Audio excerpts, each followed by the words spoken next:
Carrie Lam talks about universal suffrage and unruly protesters. Police play down booksellers' safety concerns. And hostages killed in Bangladesh restaurant siege.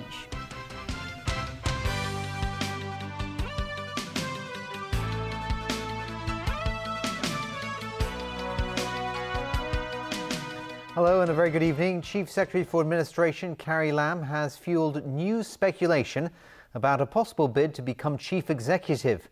This comes after she spoke of a passionate hope for Hong Kong to achieve universal suffrage.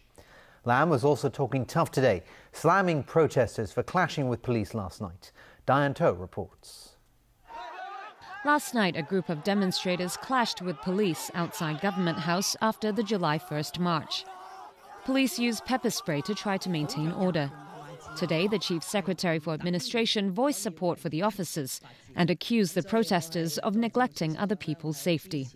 Carrie Lam acknowledged the police face increasing challenges, with the number of public assemblies jumping from 1,000 in 1997 to 6,000 annually in recent years. Speaking at a forum held by moderate think tank Path of Democracy, Lam also said she fully agrees the chief executive needs a stronger mandate from the people. And this, she noted, can only be realized through universal suffrage. Lam said her wish for Hong Kong is to have democracy with fair elections, and that she passionately hopes the next government will have the right conditions, environment and atmosphere to restart the political reform process. Her speech has left many speculating about her future, less than a year before the next CE election. LegCo President Zhang Yuxing played down the buzz, saying he too strongly believes political reform must be a priority. Otherwise, Hong Kong will be stuck with many governance issues. Democratic Party lawmaker Emily Lau wouldn't speculate on whether Lam plans to run for CE, but stressed the next government will not be able to rehash the last reform package, as Hong Kong people will still not accept it. She hopes the SAR and Beijing governments will see that if Hong Kong people feel there is no hope for the future, even those who don't support independence will be pushed towards that direction. Diane To, TVB News. The Civil Human Rights Front today defended its estimated turnout for yesterday's rally. Figures put forward by various groups vary quite a bit. At the starting point of the July 1st rally last year, close to 2 of Victoria Park's football pitches were filled with participants. The Civil Human Rights Front put the turnout at the rally a year ago at 48,000. Yesterday, the situation seemed more or less the same at the starting point. The group put this year's turnout at 110,000. And the numbers put forward by various groups vary. The rally organizers' figure is sharply higher than the figure of 23,000 to 29,000 from the University of Hong Kong Public Opinion Program, and the police estimate of 19,300 at its peak. The Civil Human Rights Front says it did a head count at 3 different locations. It added up the 3 numbers, divided it by 3, and multiplied it by 1.5. The group said the formula, in use since 2004, takes into consideration those who leave the rally before it ends and those who walk on the pavement instead of the designated route. Convener Jimmy Sham said the tally is liberal yet reliable. He added that many people were still arriving at Victoria Park yesterday after the rally had begun.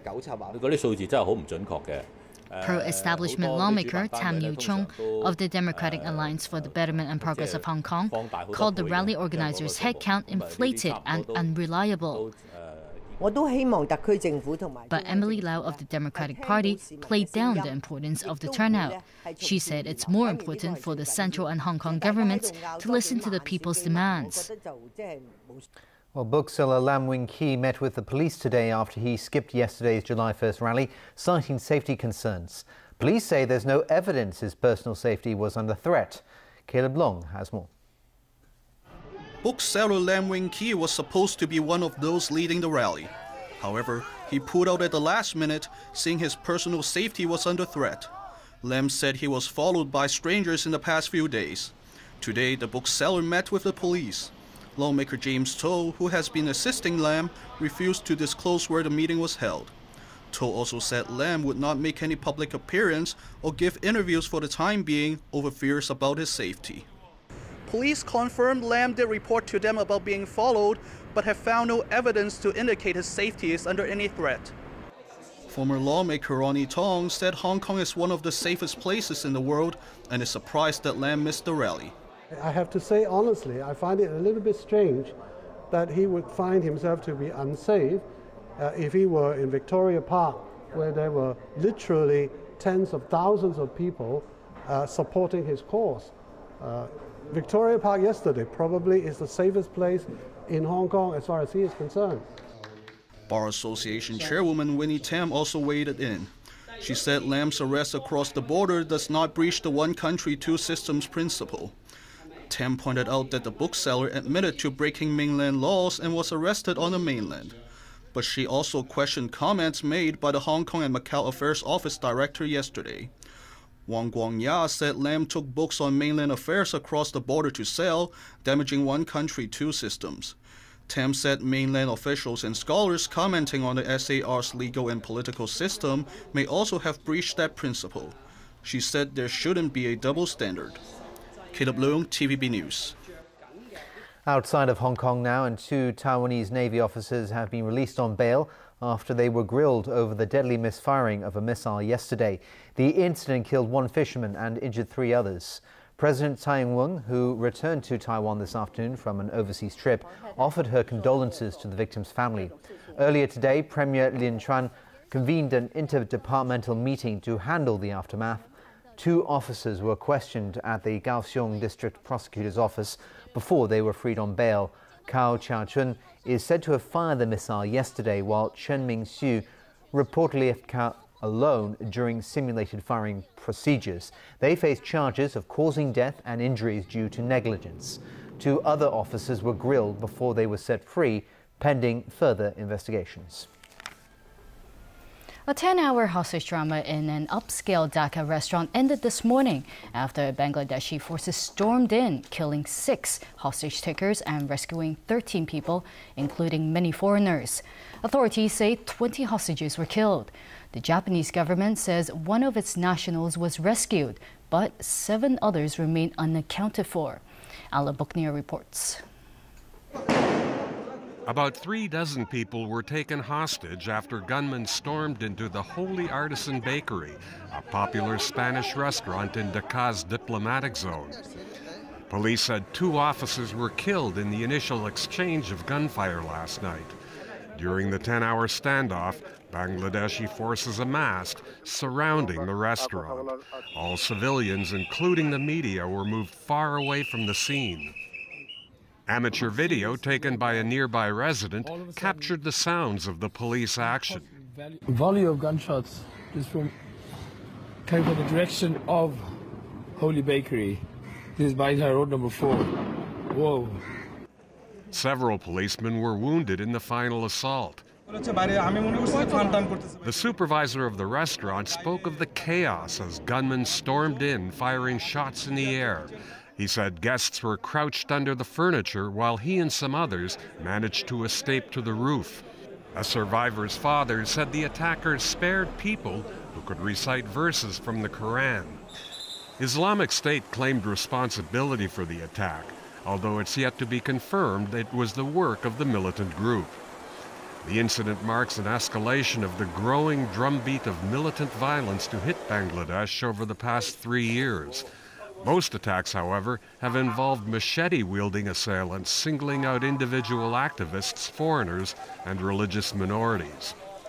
Prime Minister Sheikh Hasina vowed to fight terrorist attacks in the country and urged people to come forward. She said anyone who believes in religion cannot carry out such brutality. Alan Buknia, TVB News. Early returns in Australia's general election today show the opposition Labour Party and the Liberal Party-led ruling coalition in a virtual dead heat. Incumbent Prime Minister Malcolm Turnbull of the Liberal Party urged voters to stick with the status quo as the safer choice. He cited the global instability brought on by Britain's recent vote to leave the European Union.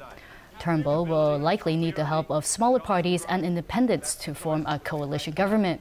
His chief rival, Bill Shorten of the centre-left Labour Party, cited deep divisions in the Liberal Party and said you can't have stability without unity. The White House has admitted that U.S. drone strikes have killed up to 116 civilians in countries where Washington has not been engaged in an active on-the-ground war. The number is significantly lower than estimates by human rights groups.